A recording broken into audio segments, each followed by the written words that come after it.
పద్మాష్ మాటలు మాట్లాడే బల్మూరి వెంకట్, నిన్న అడ్డగోలు మాటలు మాట్లాడిన అద్దంకి దయాకర్, ఈరోజు బద్మాష్ మాటలు మాట్లాడిన ఎమ్మెల్సీ బల్మూరి వెంకట్. ఈయనకు నిరుద్యోగులు అర్ధరాత్రి ఓటేసి ఈయనని ఎమ్మెల్సీ చేస్తే మీ కాలవక్త మీ చెప్పులు సాఫ్ చేస్తా, మీ బూట్లు క్లీన్ చేస్తా అని చెప్పేసి ఓట్లు వేయించుకున్న ఇదే బల్మూరి వెంకట్ ఈ రోజు నిరుద్యోగులేమో రోడ్ల బండి తిరుగుతా ఉన్నారు. నిరుద్యోగుల కోసం ఏనాడు కూడా బయటకు వచ్చి ప్రెస్ మీట్ పెట్టడం, వాళ్ళ గురించి మాట్లాడడం ఏం చేయట్లేదు. కానీ కేసీఆర్ మీద మాట్లాడేంత గొప్పోడైపోయింది ఈయన మాట్లాడే మాటలు చూస్తూ ఉంటే నిజానికి నెత్తురు మరుగుతా ఉంది. ఇప్పుడు ఒక ఇల్లు కూలిపోతుంది, ఆ ఇల్లు కోల్పోతే మీరేం చేస్తారు? నెర్రబారిందో పర్రెబారిందో ప్లాస్టింగ్ చేయించో లేకుంటే అక్కడ కూర్చే కార్యక్రమాలు చేస్తారు కదా. ఈ మనిషి అట్లా చేయడట. ఈ మనిషి ఆ ఇల్లు క్రాక్ వస్తేట ఇల్లుని వదిలేసి వెళ్ళిపోతాడట. ఈయన మాటలకి మనం ఒక్కొక్కటి ఇచ్చుకునే ఉంటుందబ్బా ఆణిముత్యాలు అనుకోండి. ఒకసారిగా ఒక్కసారి వినుర్రి. బల్మూరి వెంకట్కి నిరుద్యోగుల కాళ్ళలో పడితే ఓటేసిర్రు. చినిగిన బనీలేసుకున్న మనిషి కద్దరు డ్రెస్ వేసుకునే స్థాయికి ఎదిగిండు. నిరుద్యోగుల గురించి మాట్లాడమంటే ఇదే బల్మూరి వెంకట్ బద్మాష్ మాటలు మాట్లాడుతూ ఉన్నాడు. కాళేశ్వరం సోయలేని మనిషి ఈ రోజు కాళేశ్వరం పిల్లర్ల ఫోటోలు పెట్టుకొని ఓ చిన్నపాటి డ్రామా ప్లే చేస్తా ఉన్నాడు ఇదే బల్మూరి వెంకట్. అనుకుంటున్నావు కావచ్చు రేవంత్ రెడ్డి ఉన్నాడు, మీరు 2 సంవత్సరాలే, మీకుంది 2.5 సంవత్సరాలే, వాళ్ళకుంది కూడా 2 సంవత్సరాలే. దిగిపోయే టైం దగ్గరకు వచ్చింది, దిబిడే ఇక అన్నట్టుగా ఉంటది ఈ వారం. వినుర్రి ఒకసారి బల్మూరి వెంకట్ మాటలు వినుర్రి.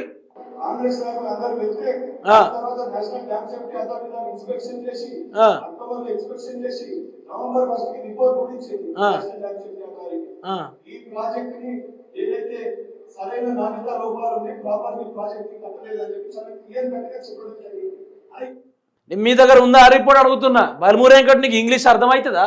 National dam safety of authority అంటున్నావు కదా, మరి ఆ ఇంగ్లీష్ పీసుల కింద ఉన్న దాని కింద సేఫ్టీ అథారిటీ ఇచ్చింది, దానైనా చక్కగా చదివినవా? నీకు ఇచ్చిందా? నువ్వు చదివినవా?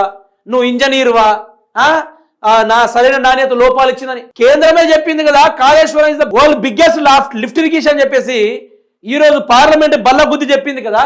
బల్మూరి వెంకట్ సోయలేని మాటలు ఎందుకు? నీకు సబ్జెక్టే తెలియదు. నీకు అసలు ఒకదాని మీద గెలిచి ఇంకో దాంట్లో ఏలు పెట్టే రకమల ముందుంటావు నువ్వైతే. వినుర్రి.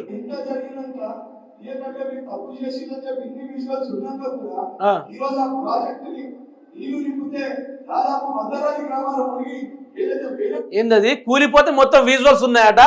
మరి విజువల్స్ ఉంటే ఏం చేద్దాం? మరి కూల్చేద్దామంటావా?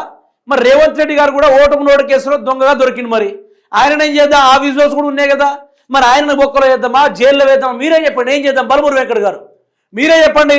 మీరు కూడా గతంలో ఏం చేసిరండి? బల్మూరి వెంకట్ గారు అయ్యా బాంచన్ మీకు మాకు ఒక్కొక్క ఓటేయండి, ఒక్కొక్క ఓటు అని చెప్పేసి అడుక్కున్నారు కదా. మరి ఈరోజు నిరుద్యోగుల గురించి మాట్లాడాల్సింది పోయి పిల్లల గురించి నీకేంది? ఆయన సోయలేని మాటలు వినుర్రి.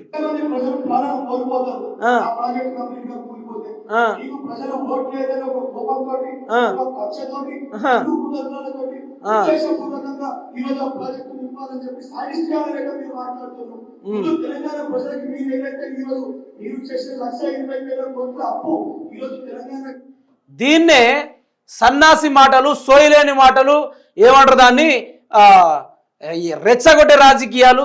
బల్మూరి వెంకట్ నేను ఒక్కటి చెప్తున్నా, సాఫ్ సీదా చెప్పుకుంటే నీకు దమ్ముంటే నా ఛానల్కి నువ్వు డిఎం అన్న చేయి, లేకుంటే డైరెక్ట్ మెసేజ్ అన్న పెట్టు, మనం ఇద్దరం డెబేట్లో కూర్చుందాం. నీకు ఎంత దమ్ముంటే అంత దమ్ములో కూర్చుందాం, మాట్లాడుకుందాం, చర్చిద్దాం. నీకు ఎంత సబ్జెక్ట్ ఉంది, నీ మీద అడుగు ఎంత సోయి ఉంది, మనం బరాబర్గా మాట్లాడదాం. నిరుద్యోగుల రోడ్ల మీద నిరసన తెలుపుతా ఉంటే నువ్వు ఆడబడుకున్నావు. నిరుద్యోగులకు మాకు ఉద్యోగాలు లేదు, బల్మూరి వెంకట్ ఏ బొక్కలు పడుకున్నా అని చెప్పేసి నిరుద్యోగులు వరుతా ఉంటే ఏ బొక్కలు పడుకున్నావు? అప్పుడు బయటికి రాని నువ్వు ఈరోజు బయటికి వచ్చి కాళేశ్వరం పర్రెవారింది, చిర్రెవారింది ఏదది ఇట్లాంటి ఫోటోలు పెట్టి మాట్లాడుతా ఉన్నావు. మరి మేము కూడా మాట్లాడదాం అబ్బా. ఓటుకు నోటు కేసులో రేవంత్ రెడ్డి గారు కూడా ప్రూఫ్స్ ఉన్నాయి. మరి దాని మీద మాట్లాడే దమ్ము నీకుందా? ఈ రోజు 1,23,000 కోట్ల రూపాయలు అప్పు చేసి అదే కాళేశ్వరం మీద మాట్లాడుతున్నావు. Do you have any evidence about that? ఏమైనా ఉందా నీకు? ఏదైనా ఉందా? ఉంటే చూపెట్టు. నీకు దమ్ము నేను చెప్తున్నా కదా, దమ్ముంటే చూపెట్టు. ఏదైనా ఎవిడెన్స్ నీ దగ్గర? ఎన్డీఎస్సీ అంటున్నావు, ఎన్డీఎస్సీ ఏమన్నది నీకు తెలుసా? మినిమం కామన్ సెన్స్ ఉందా నీకు? సబ్జెక్ట్ సోయిలని తీసుకొచ్చి నేను ఎమ్మెల్సీ చేసి ఈరోజు అయితే ఈరోజు చెలరేగిపోతున్నావు. కాళేశ్వరం మాట్లాడితే దమ్ము వచ్చిందా నీకు? ఎమ్మెల్సీ కాకముందు నీ లెవెల్ ఎంత, నీ స్థాయి ఎంత? ఈరోజు ఎమ్మెల్సీ అయిన తర్వాత నీ మాటలేంది? ఏం తెలుసు నీ కాళేశ్వరం గురించి? అంటే ఏం తెలుసు? తెలంగాణోడివా కాదా? రెండే చెప్పు. అద్దంకి దయాకర్ కూడా అదే మాటలు మాట్లాడతాడు. అడ్డగోలు మాటలు మాట్లాడే అద్దంకి దయాకరు, బద్మాష్ మాటలు మాట్లాడే బల్మూరి వెంకట్. మీరు తెలంగాణ వాళ్ళ లేకుంటే ఆంధ్రాకు సంబంధించిన వాళ్ళ? కాళేశ్వరం ప్రాజెక్టు జనాల సొత్తది, దానికి అక్షరాలు ఖర్చు పెట్టింది 83,000 కోట్ల రూపాయలు మాత్రమే. మీరు అధికారంలోకి వచ్చి ఏం చేసినా కూడా ఎంత వచ్చిందబ్బా? 4 లక్షల కోట్ల రూపాయలు అప్పు చేసి దొబ్బిర్రు కదా. ఉక్త పుణ్యానికి 4 లక్షల కోట్ల రూపాయలు. కేసీఆర్ 3 లక్షల కోట్లు అప్పు చేస్తే తెలంగాణ రాష్ట్రం ఏమైందో తెలుసా? సోయిందో బల్మూరి వెంకట చదువుకున్నవా, రోడ్ల పండి తిరిగినవా? ఏమైందో తెలుసా? తెలంగాణ రాష్ట్రం భారతదేశంలో పరికప్టా ఇన్కమ్ లో ఏ రాష్ట్రం కూడా ఇప్పటిదాకా బీట్ చేయని స్థాయిలో 3 లక్షల కోట్లకు పైగా పరికప్టా ఇన్కమ్ లో తెలంగాణ రాష్ట్రం ముందస్తు స్థాయిలో ఉంది. ఇవన్నీ ఏందో ఇట్లాంటి సబ్జెక్ట్ మాట్లాడమంటే కాంగ్రెస్ ఒక్కడి చేత కాదు. కూలింది కదా, చిర్రబాయింది కదా, దూరని మీరందరూ దూరని మంచిగా సాగు చేద్దాం. దాంట్లో సన్నాసి మాటలు మాట్లాడుతారు ఎందుకండి? వినరు, ఈయన మాటలు వినరు. ప్రజల ఎత్తిపైన భారం లేక మారింది. ఆ కట్టిన కాళేశ్వరం కాస్త కూలేశ్వరం అయింది. ముందు దానికి సంబంధించి తెలంగాణ ప్రజలకు ఉక్కు నేలకి రాసి రైతులే క్షమాపణ చెప్పాల్సింది పోయి, దాన్ని తప్పు ఒప్పుకోవాల్సింది పోయి, దీనిపైన మాట్లాడాల్సిన వ్యక్తి, తప్పుకి కారణమైన వ్యక్తి 80,000 పుస్తకాలు చదివినని తానే ఇంజనీర్ అయ్యి తానే అన్నయ్యి అంతా క్రియ వ్యవహరించిన కల్వకుంట్ల చంద్రశేఖరరావు ఫామ్ హౌస్ పండుకుంటాడు.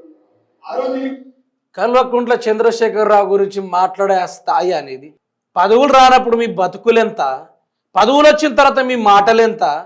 పదవులు రాకముందేమో అయ్యా ఓటేకుంటే సత్తమయ్యామేమో, మేము బతకము, మీ కాళ్ళలో పడతాం, విషం డబ్బాలు జేబులు పెట్టుకొని తిరుగుతూ ఉన్నాం, ఓటెత్తనా సత్తమా అని చెప్పేసి బ్లాక్మెయిల్ రాజకీయాలు చేసి మీరు అధికారం వచ్చిన తర్వాత కొట్టుకుందాం రా, నరుక్కుందాం రా, ఇట్లాంటి సవాళ్ళట.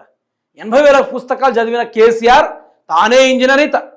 అవును, కేసీఆర్ ఇంజనీరే అయ్యిండు. ఆయన తెలంగాణ ఒక్కటి పార్టీలు అన్ని పక్కన పెడదాం. 2014 ముందు తెలంగాణ బతుకెంత అది మాట్లాడు. బల్మూరి ఎక్కడ దమ్ముంటే నీకు తెలంగాణ బతుకెంత మీరు మాట్లాడతారు. కాంగ్రెస్ పార్టీ వాళ్ళు తెలంగాణ రాష్ట్రం విభజన జరిగిన తర్వాత మిగులు బడ్జెట్ తోటి వచ్చిందని చెప్పేసి సన్నాసి మాటలు కాకుండా, మిగులు బడ్జెట్ అంటే తెలుసా? 72,000 కోట్ల రూపాయలతో తెలంగాణ రాష్ట్రం అప్పుగా ఏర్పడింది. మనకి ఇచ్చిన అప్పు 72,000 కోట్ల రూపాయలు మీకు అప్పిస్తున్నాం, తీర్చుకోపో అని చెప్పేసి ఏర్పరిచిరు మనల్ని. మిగులు బడ్జెట్ అని దేనంటారు? హైదరాబాద్ సిటీ ఏదైతే ఉందో దాన్ని మాత్రమే మిగులు బడ్జెట్గా అనుకున్నారు. అంతే, మిగులు బడ్జెట్గా అనుకున్నారు. అప్పుడు సాఫ్ట్వేర్ రంగం డెవలప్మెంట్ అయ్యింది, అంతో కొంత అక్కడ ఐటీ రంగం అంతో కొంత పురాతన స్థానంలో కొంత ఉండే, హైదరాబాద్ ఒక హబ్గా ఉండే, దాన్ని మిగులు బడ్జెట్గా కేటాయించారు తప్ప గార్దుల్లారా మిగులు బడ్జెట్ అంటే ఏదో 72,000 కోట్ల రూపాయలు మన రాష్ట్రానికి ఇచ్చిరని చెప్పేసి ప్రచారాలు చేస్తున్నారు మీ పార్టీ వాళ్ళు. మినిమం సబ్జెక్ట్ లేదు మీ దగ్గర ఒక్కొక్కడికి. మీ మాటల్లో దమ్ము లేదు, మీ మాటలో సిన్సియరిటీ లేదు, మీ మాటలో సోయి లేదు. మీరు మాట్లాడే మాటలకు నేను ఒక్కటి చెప్తాను వినుర్రి. ఆనాడు మనకు నిరుపేదలకు ఓటు రావాలని చెప్పేసి రాజ్యాంగం తగ్గట్టుగానే అంబేద్కర్ ఏ విధంగా కొట్టారో వీళ్ళకు కూడా ఓటు హక్కు కల్పించాలని చెప్పేసి అదే అంబేద్కర్ చెప్పినట్టుగానే ఈ రోజు ఉన్న సిస్టంలో కుక్కలకు ఓటు అధికారం ఇస్తున్న కుక్కలు కూడా ఓటు హక్కు వచ్చిందని చెప్తే మీకు ఆ కుక్కలు కూడా ఓటు అయ్యో గుర్తుపెట్టుకోండి. రోడ్డు మీద పోయే కుక్కలు, ఊర పెంపు కుక్కలు, లేకుండా ఇంట్లో పెంచే కుక్కలు కూడా మీకు ఓటు అయ్యవు. ఎట్లాంటి కార్యక్రమాలు చేస్తూ ఉన్నారు. నేను అందుకని అంటున్నా, బల్మూరి వెంకటని స్థాయి కాదు, కేసీఆర్ గురించి మాట్లాడితే స్థాయి కాదు. ఇంకోటి అంటాడు అడ్డగోలు మాటలు మాట్లాడే అడ్డంకి దయాకరు. నేను కేసీఆర్కి ఫోన్ చేస్తున్నా, మీరు లైవ్ చూస్తుంటే నా ఫోన్ ఎత్తుర్రి. కేసీఆర్ అట ఈయన లైవ్ చూస్తాడట, ఈయన పెద్ద ఉద్యమకారుడు, ఈయన మొత్తం కట్టలు కట్టేసిండని చెప్పేసి ఈయన లైవ్ చూస్తాడట. ఈ మనిషి ఏమో ఆ పిల్లర్ పర్రేవారు. ఇక్కడ కేసీఆర్ని ఎవరు తప్పు పట్టట్లా, కాంగ్రెస్ పార్టీ చేతగాని తనాన్ని మీరు ఎక్స్పోజ్ చేసుకుంటారు. ఒక్క కాళేశ్వరం ఇష్యూ కాంగ్రెస్ పార్టీ ఖతమైపోతుంది, మీకు అర్థం కావట్లా. బల్మూరి వెంకట మాట్లాడే మాటలు సన్నాసి మాట్లాడరు. దీన్ని అంటాడు వినండి.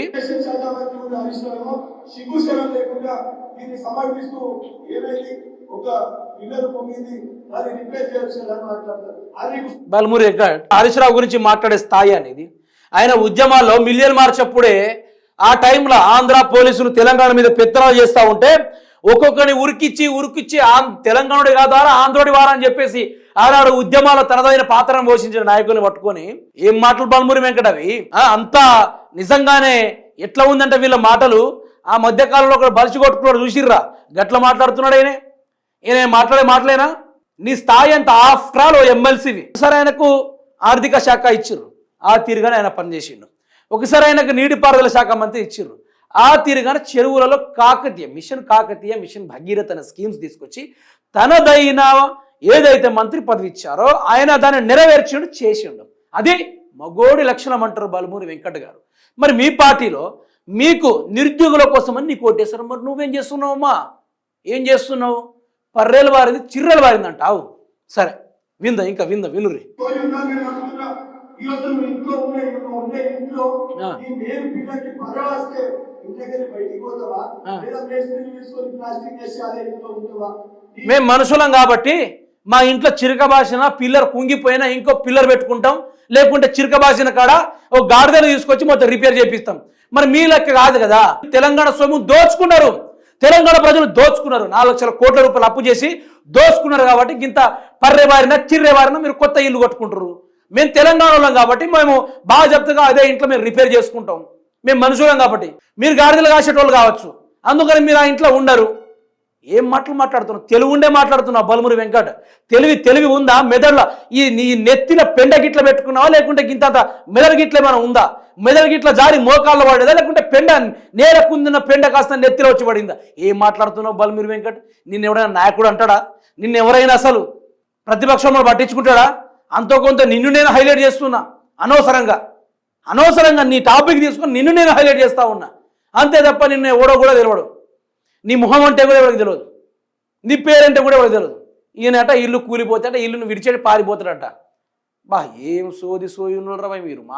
మామూలు కాదు మీరు, గొప్పోళ్ళు మీరు, చాలా గొప్పోళ్ళు. ఇలాంటి వాళ్ళు ఉండాలి రాష్ట్రంలో. కుటుంబ సభ్యులు ఉండాల్సిన ఇంట్లో పిల్లలు ఇంట్లో ఫెసిలిటీ నీకుందని చెప్పి తెలిస్తే ఆ ఇంట్లో నివసిస్తావా? ఆ ఇంట్లో ఉంటావా? లేదా ఇమీడియట్ గా ఎవాక్యుయేట్ చేస్తావా? ఇప్పుడు ఎక్కడైనా కూడా ఏ బిల్డింగ్ చిన్న డ్యామేజ్ అయితే మొదటిగా చేసేది అక్కడ నివసించే వాళ్ళని ఎవాక్యుయేట్ చేస్తారు. దానికి ఏదైతే సంబంధించిన నిపుణులు ఈ బిల్డింగ్ పనికిరాదు అని చెప్పి నివేదిక ఇస్తే అది కంప్లీట్ గా. సన్నాసుల గురించి వినుడే కానీ లైవ్లో ఇదే చూస్తున్నాను నేను కూడా. ఇక దీన్ని మించి నేను దీన్ని ఓవర్లే చేయలేను ఇక. ఎందుకంటే సబ్జెక్ట్ ఉన్నంతో మనం వాళ్ళని ఏదైనా చేయొచ్చు. ఏం రాను గురించి మనం ఏం చెప్తాం? ఒకటే మాటలో దొరికిపోయింది. ఇక్కడ ఇల్లు క్రాక్ వస్తున్నట్ట, ఇంట్లో నుంచి పారిపోవాలట, అక్కడ ఉండొద్దట. ఇది బల్మూరి వెంకట మాటల యొక్క సోయలేని మాటలు. మళ్ళీ హరీష్ రావు గురించి, కేసీఆర్ గురించి ఏం మాట్లాడే స్థాయి అని ఇది బల్మూరి వెంకట్. నేను అదే పదే సార్లు ఇంకోసారి అంట, నీకు వాళ్ళ గురించి మాట్లాడే సోయి ఉందా? ఈ సోయలేని మాటలు దేనికోసం బల్మూరి వెంకట్? దేనికోసం మాట్లాడుతున్నావు బల్మూరి వెంకట్? ఎవరి ముఖంలో ఆనందం చూడడానికి చేస్తున్నావు బల్మూరి వెంకట్? రాబోయే రోజుల్లో ఎమ్మెల్సీగా నిలబడు, నీకు ఎవడు ఓటేస్తాడో చూద్దాం. నువ్వు ఒక్కసారి ఎమ్మెల్సీగా నిలబడు. నీ ఎమ్మెల్సీ టైంలో నువ్వు ఎమ్మెల్సీగా నిలబడ్డా, ఎమ్మెల్యే నిలబడ్డా, ఇంకో ఏ పదవిలో నిలబడ్డా కూడా అక్కడ ఇదే ఆర్జిటీ ఉంటుంది. గుర్తుపెట్టుకో. నిన్ను అద్దెకి దయాకర్ని గేట్ వాచ్మెన్ కూడా సరిపోకుండా చేస్తా. బరాబర్ చూసుకో. మీరు ఏ పదవిలో కూడా కుర్చీలో కూర్చోబెట్టకుండా బరాబర్ చేసి చూసుకో. నా తెలంగాణ తల్లి జోలికి వచ్చినా, నా తెలంగాణ ప్రయోజనాల జోలికి వచ్చినా, నా తెలంగాణ యొక్క వ్యవస్థల పైన అడ్డగోలు మాటలు మాట్లాడే ఇట్లాంటి సబ్జెక్ట్ లేని అడ్డగాడి లెక్క కూసలు చూస్తుంటే మేము బాధ్యతగా కొట్లాడతాం. ఇటువంటి విషయంలో మేము ప్రాణం పెట్టైనా సరే అక్కడ కొట్లాడతాం, బాధ్యత కొట్లాడతాం. అడ్డగాడిద లెక్క మాట్లాడకండి, గాడిదలు రాస్తున్నట్టు మాట్లాడకండి. మంచి నిన్న అద్దెకి దయాకర్ ఏం మాట్లాడుతుండే భయ, ఆయన నోరే అంటారు దాన్ని. మంచం తెల్లగడ్డం పైన కర్రగా కలర్ పూయించుకొని ఇక పట్టబడ తిడితేనే ఉన్నాడు అందరిని పట్టుకొని. మీరు అనుకుంటుకుంటారు కావచ్చు మాకు రేవంత్ రెడ్డి ఉన్నాడు, మా రేవంత్ రెడ్డి మమ్మల్ని ఏదైనా చేస్తాడు, కాపాడుకుంటాడు, మొత్తం లేపేసుకుంటాడు. నేను ఒకటే చెప్తున్నా, మీ ప్రభుత్వం కుప్ప కూలిన నాడు ఆ రోజు ఒక మార్పు జరగబోతుంది. ఒక 2-3 వీపులైతే పడమని పగలవుతాయి. మీరు వద్దన్నా కూడా దెబ్బలు పడతాయి, కాదన్నా కూడా మూతులు పలుకుతాయి. మీకు దండం పెడతా అన్నా కూడా దవడలు పలుకుతాయి. ఆ రోజు మీరు కొని తెచ్చుకుంటుర్రు. నేనేదో మీకు వార్నింగ్ ఇచ్చుడో ప్రేరేపించుడో ఏం చేయట్లా. కానీ మీరు రాబోయే రోజు పరిస్థితులను మీరే క్రియేట్ చేసుకొని మీరే తను తినుకునే కార్యక్రమాలు చేస్తూ ఉన్నారు. మీ స్థాయిలు మీరు హద్దులు మర్చిపోయి మాట్లాడుతూ ఉన్నారు. మీకు కాళేశ్వరం గురించి బొంగు కూడా తెలియదు, మీకు కాళేశ్వరం గురించి 1% కూడా తెలియదు. అసలు ఎన్డిఎస్సి అంటే ఏంటో తెలియదు మీకు. నేషనల్ డ్యామ్ సేఫ్టీ అథారిటీ అని చెప్పేసి నేను ముచ్చట్లు మాట్లాడితే అయిపోదు. What is the NDSA? NDSA ఏం చెప్పింది, ఆ రిపోర్ట్లో ఏముంది ఒక్కసారి చదవండి. మీకు చదువు రాకుంటే నేను చదువు వినిపిస్తా, మీకు అర్థం కాకుంటే నేను అర్థం చేసి పంపిస్తా. దయచేసి ఆ మేడిగడ్డ రిపీట్ చేసే కార్యక్రమాలు చేయమని మీలాంటి నేను అడగను. మీరు తెలంగాణ వ్యతిరేకులు నాకు అర్థమైంది. కాంగ్రెస్ పార్టీ అంటే తెలంగాణ రాష్ట్రాన్ని అడ్డిపావుసేరుకు అమ్మే అడ్డగాడిదల లెక్క కనబడుతున్నారు తప్ప ఏ ఒక్కరు కూడా నిజాయితీగా తెలంగాణ ప్రజల కోసం కొట్లాడే ఒక్క మనిషి కూడా నాకు కనబడడం లేదు. ఇది మాత్రం వాస్తవం. బల్మూరి వెంకట్ నోరు జర జాగ్రత్త పెట్టు. అవతల బీజేపీ పార్టీ కాంగ్రెస్ పార్టీ కాదు, అవతల తెలంగాణ ఉద్యమాలు సాగించిన పార్టీ, ఆంధ్ర పెత్తందారులను తరిమి కొట్టిన పార్టీ, తెలంగాణ మీద ప్రజల ప్రాణాలతోటి చెలగాటమాడుతున్న ఆ యొక్క టీడీపీని తరిమి కొట్టిన పార్టీ. ఈరోజు తెలంగాణలో ఒక్క ప్రభుత్వ పథకాలు అందకుండా అందరూ ఉరితాళ్ళు వేసుకొని చనిపోతూ ఉంటే అడ్డగాడిదలను తన్నిన పార్టీ, చావుల సైతం లెక్క చేయని పార్టీ, వాళ్ళనే బీఆర్ఎస్ పార్టీ అంటారు. జర వాళ్ళతో జాగ్రత్తగా ఉండు. ఈరోజు అధికారం నీ దగ్గర ఉండొచ్చు, మీ దగ్గర పోలీసు ఉండొచ్చు, మీ దగ్గర కాఫ్స్ ఉండొచ్చు, ఏదైనా ఉండొచ్చు, బట్ ఆనాడు మాత్రం నేను చెప్తున్నా కదా, వద్దన్న వీపులు కూడా బడాబ్బడం పోగుతూనే ఉంటాయి. జర జాగ్రత్తగా ఉండరు.